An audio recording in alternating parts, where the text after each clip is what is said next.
Elvira? Si Rhea mahal ko, hindi ikaw. Tignan ko lang kung mamahalin mo pa rin siya kapag hindi na ganyan na itsura niya.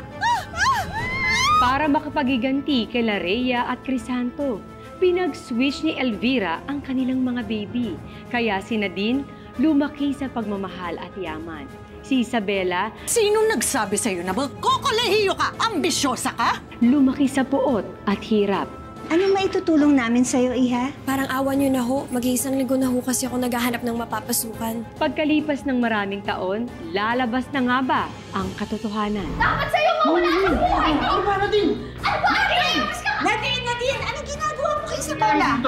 You don't understand me. That girl is a pest!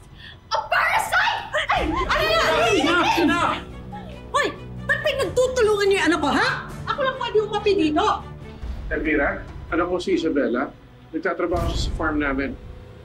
Magkakilala kayo? Siya man.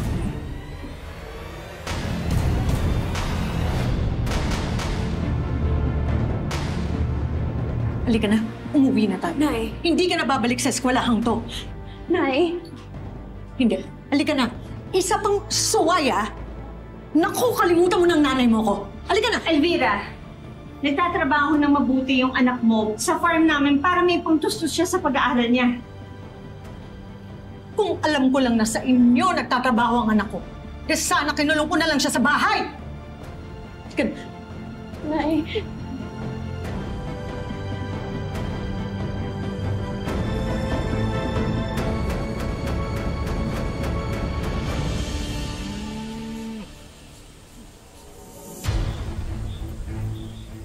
Magandang araw ho. Dito ka nga. Akala ko pa naman na wala na yung buwisit sa buhay ko nung hindi na kita nakikita sa school. Ma'am Nadine, tama na ho. Gusto ko lang po magtrabaho ng maayos. Sige. Gusto mo magtrabaho ng maayos, ayaw mo ng gulo, ganon? Okay, para walang gulo, sundin mo yung utos ko. Dito sa loob ng freezer na to, may table dito. Nandun yung logbook ni Daddy, kaya kunin mo. Ano, dali. Kunin mo para hindi na kita guluhin. Tara, ako na magbubukas. Dali na.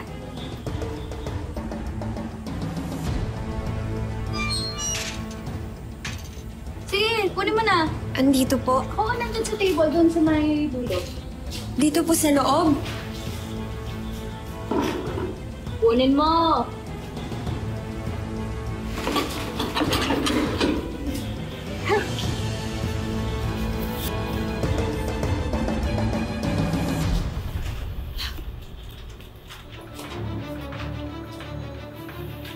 Ma'am Nadine, nasan po dito? Wala naman.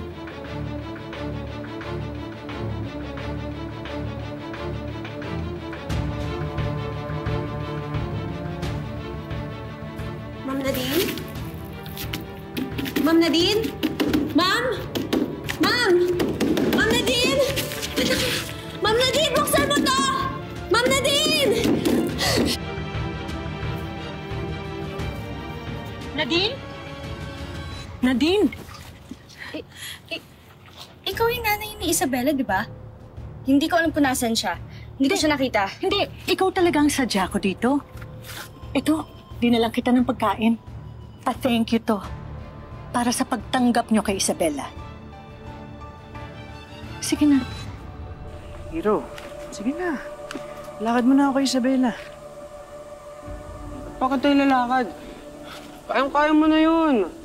Sa'yo naman na yung lahat eh. Oh. Pogi, mayaman. Di siya mahirapang magugusto sa'yo. Teka, ba't parang galit ka? Baka naman kaya ayaw mo kong tulungan kasi may gusto ka rin sa kanya. Tulong! Tulong! Si Isabela yun ah! Isabela! Isabela! Tulong!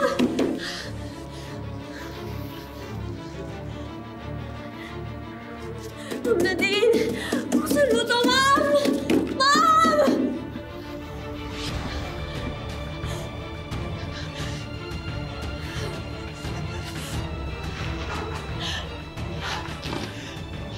Tulong!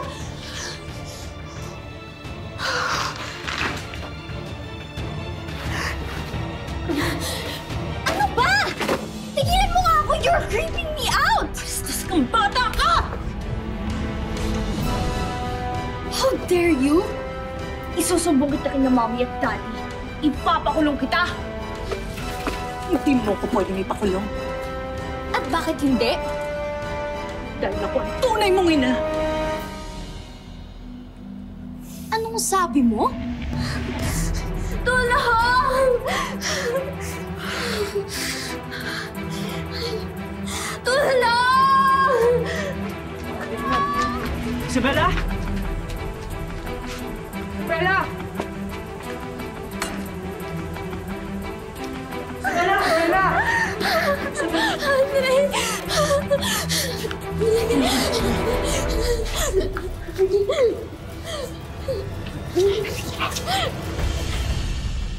Ano nangyari? Nakita na lang ho namin si Isabela. Nakakulong sa freezer.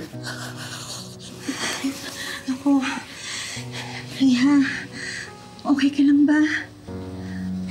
Ayos lang ho ako.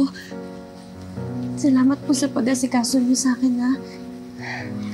Napakabuti niyo po. Mabait ka rin sa amin, Isabela. Para ka na rin naming anak ni Crisanto. Sandali. Paano ko ba nakulong sa loob ng freezer? Narinig mo ko. Ako ang tunay mong ina. Hindi ka totoong Bermudez. Ipinagpalit ko kayong dalawa ni Isabela sa ospital nang pinanganak kayo. Narinig mo ko? Alam mo, ang galing mo gumawa ng kwento, no? You are delusional. You are not my mother. Ako ang nanay mo. Tinis ko na mapunta ka kay Crisanto at Rhea nang matagal para maipagamot ka at para magkaroon ka ng magandang buhay. Lahat na nanghirap, dinanas ko dahil ako ang tunay mong ina. Ano yon, Elvira?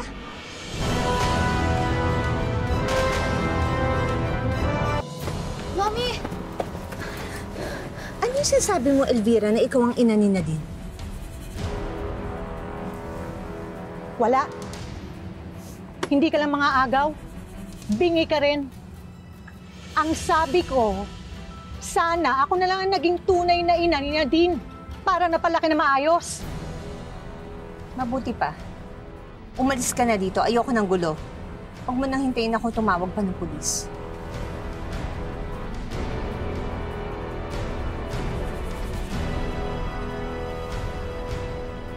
Pumasok na tayo sa loob. Hinahanap ka ng daddy mo.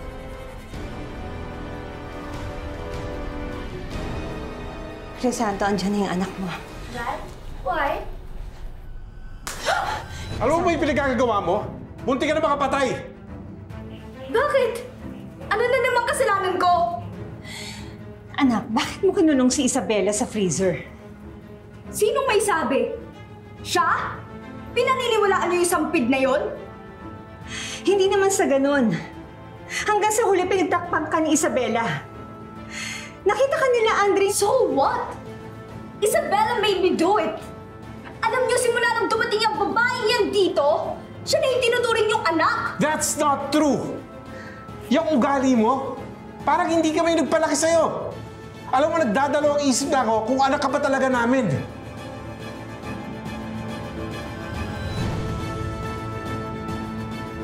Nadine!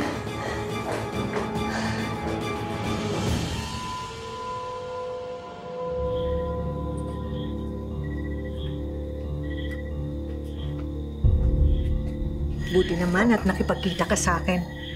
Ibig bang sabihin yan naniniwala ka na sa akin? I still don't believe you're my mother. Kailangan ko lang ng tulong mo. Anong may tutulong ko, anak? Please, just call me Nadine. Sige, Nadine. Kailangan ko lang ng tulong mo na dispatchahin si Isabela sa mansyon. Hindi ako papayag na mawala sa'yo ang buhay na meron ka. At ikaw rin ang maniningil sa mga kasalanang ginawa sa akin ni Crisanto at Rhea. You know what? I don't care about your past. Just want my life back. May plano. Sisirain natin si Isabela sa mata ng mag-asawang yun.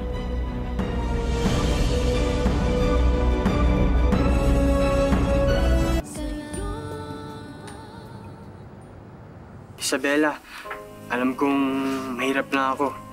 Pero mataas yung pangarap ko, katulad mo. At gusto ko na kasama kita habang tinutupad yung pangarap natin. Isabela, pwede mo manligaw?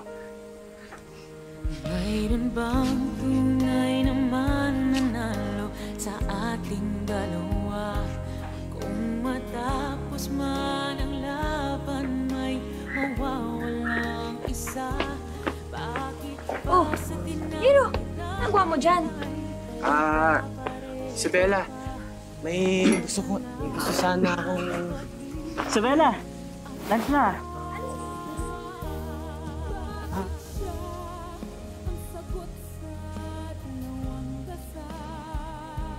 Sige, mamaya na lang. Madami pa kasi akong gagawin eh. Hindi. Ako na bahala doon.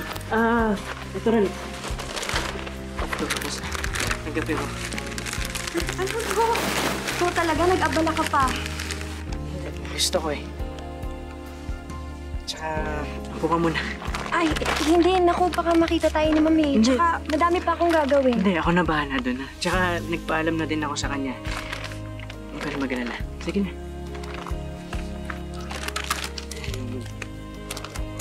Yun nga. Pag tayo na, hindi mo na kailangan magtrabaho dito. Anong pag tayo na? I mean, you know, gusto ko sanang maligaw sa'yo eh.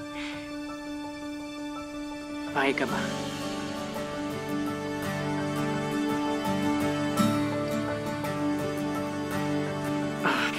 Anyways, sige. Kain muna tayo.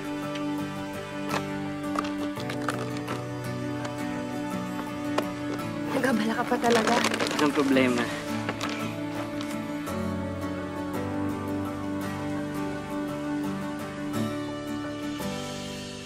Pawis na pawis ko. Inom ka muna. Ito. Salamat.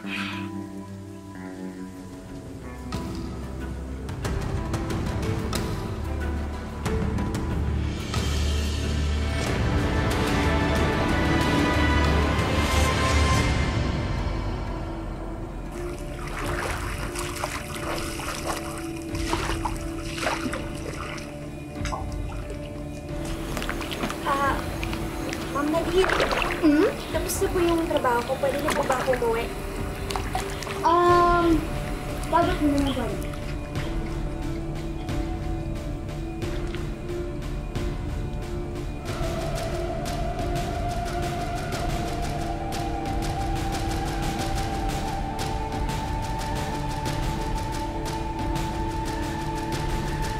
Lapit pa. Lapit mo pa.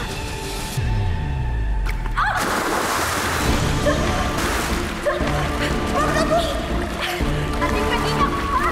Masyadong mas tingnan ka pa para sa ating dalawa!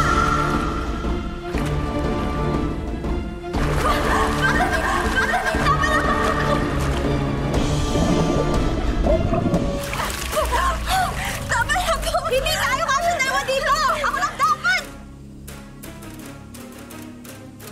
Ano nangyayari dyan? Anak! Anak! Hindi mo kita hinahawakan! Ano ba? Anak! Nadine! Anak! Tulungan niyo! Tulungan niyo po!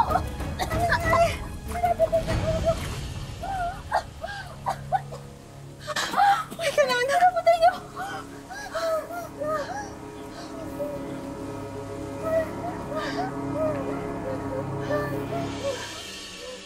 Halika na.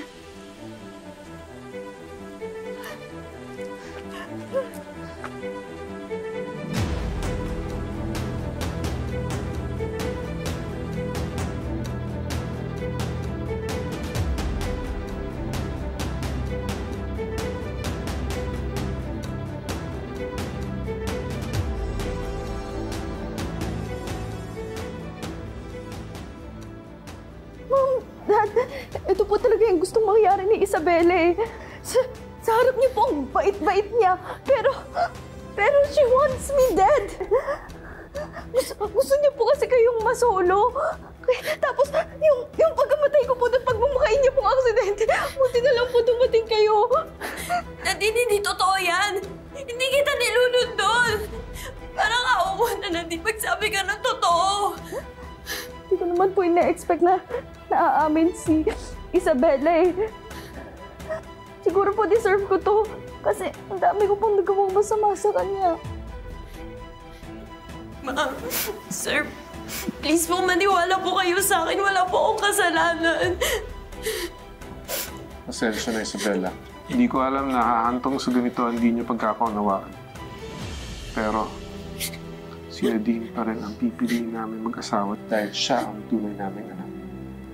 Mahirap sa akin paniwalaan, Isabela, na magagawa mo to. Tinuring kitang parang anak. Pero this is too much. Hindi ko hahayaan mawala ang tunay naming anak. We have to let you go.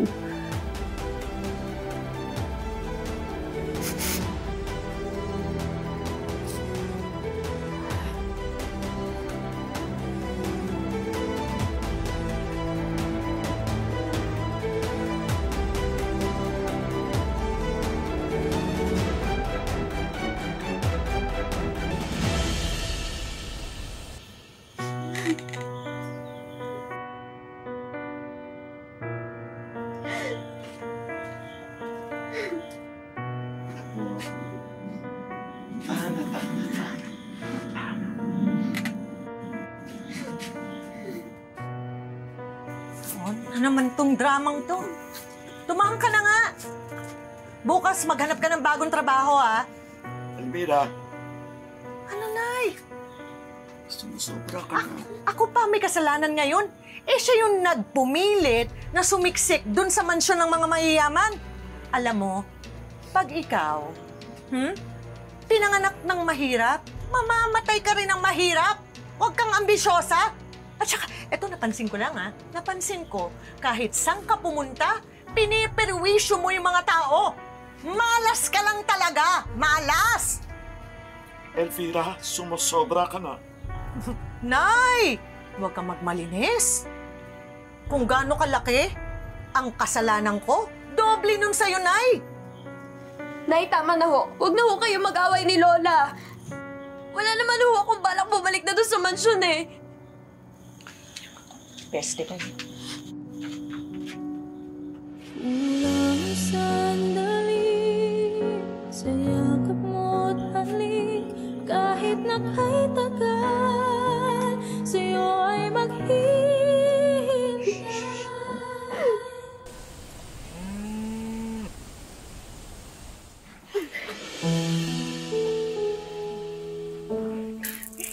Effective ang plano na dispatcherin si Isabela.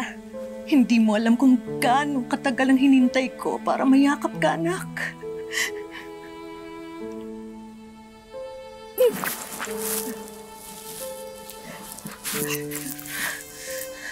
Sulitin mo na. Kasi kahit kailan, hindi ako papayag na mawala rito sa mansyon. At kahit kailan, hindi ako sasama sa'yo. Sapat na sa akin na makita kang masaya, anak.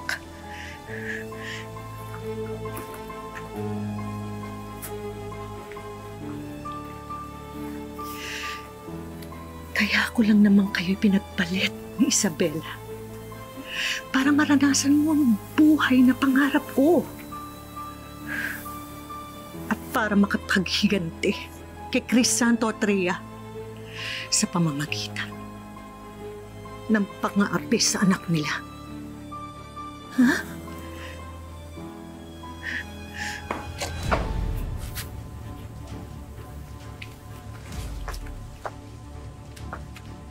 Hiro? Anong ginagawa mo rito? Anong narinig mo, Hiro? Ikaw kasi ang tandal mo! Hiro!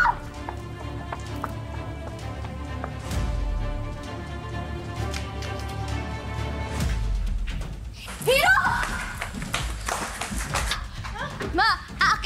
Sundan mo! Iikutan ko!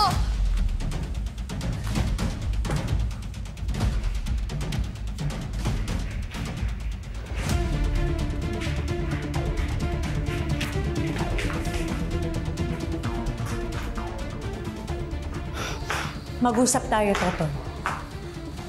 Wala tayong dapat pag-usapan. Kami nila Mama Sir ang mag-uusap. Hiro, magkano ang kailangan mo para manahimik ka? May sakit ang nanay mo, di ba? That's right. Lahat ng tao may halaga. Name your price. Bibigay ko sa'yo. Ilang presyo ang katotohanan na din.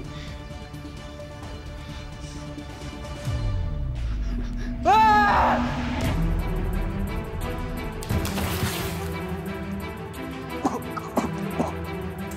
Anong ginawa mo? Halika na. Wala naman nakakita.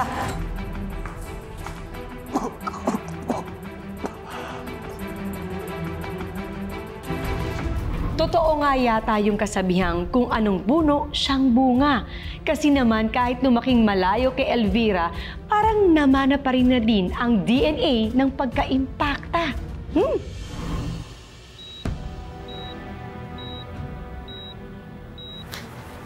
Andre, kumusta na si Hiro? Ligtas na siya sa peligro. Namang buti nakita nga siya ni Nadine eh. Pupunta sana siya sa office ng farm. Ayun, pagkaakit niya sa hagdan, adulas siya. Nabagok. Pagkakita ko sa kanya, tumawag agad ako ng ambulansya. Kumato siya.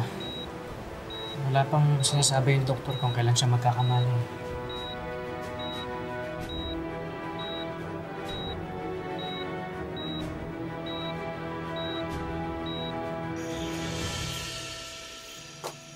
Saan ka na naman nanggaling? Di ba sinabi ko sa'yo, tulungan mo ako magbenta ng mga paninda ko? Inutil ka talaga, no? Nay! Galing ho ako ng ospital! Yung kaibigan ko po sa mansyon nag-agaw buhay! Tinalo ko lang ho siya, Nay! Kaya please lang po! Kahit ngayon lang, huwag niyo po akong pagalitan! Sinong kaibigan sa mansyon? Si Hiro ho.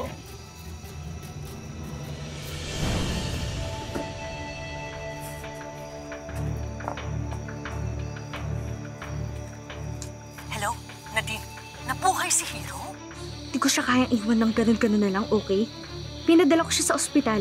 Gaga ka ba? Siya lang ang nakakaalam sa ginawa natin sa kanya. Wala siyang sasabihin.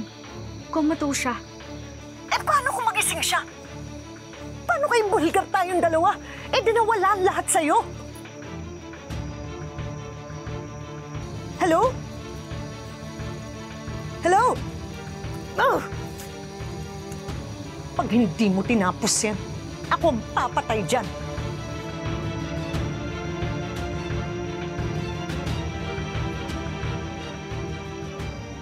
Sobra ng kasamaan mo, Elvira.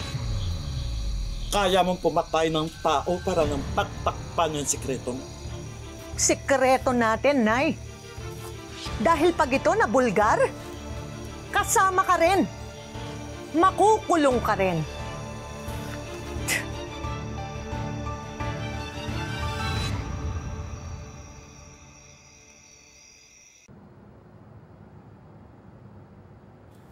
Nay? Nay? Tungkol dun sa pinag-awayan natin kagabi. Nay? Nay! Nay! Nay! Para ano na mga ako eh. Sa labas, ano meron? Nay! Nay! Mom! Dad! Ano? Tara po, balik na po tayo sa loob ng bahay. Sandali, ba't ang iba dyan? Wala po. Sir Crisanto. Ay. Ano ba? Ako po si Hilda, nanay ni Elvira. May dapat po kayong malaman tungkol sa anak niyo. Ay, ano po yung tungkol kay Nadine? Ay, hindi po tungkol kay Nadine. Yung tunay niyong anak.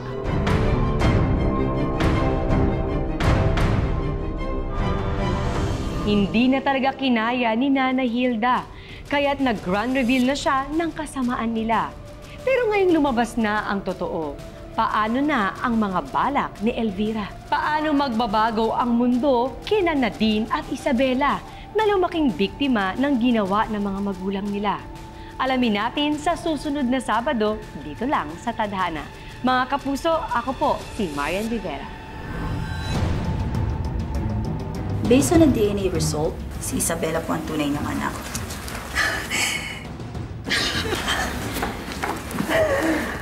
Ito na ang huling barahan natin para hindi na talaga tayo maghirap kahit kailan. Mga kaibigan, palakpakan po natin ang ating star of the night, Miss Isabela Bermudez. Santo! Ano? Si Isabela wala sa kwarto niya, nawawala siya. Nasa akin yung anak niyo. Hayop ka, Elvira. Ilabas mo ang anak ko. Huwag mo sasaktan. Maghanda kayo ng 100 milyong piso. Sasabihin ko mamaya kung saan niyo papadala ang pera. Subukan mo! Ayaw! Isabela!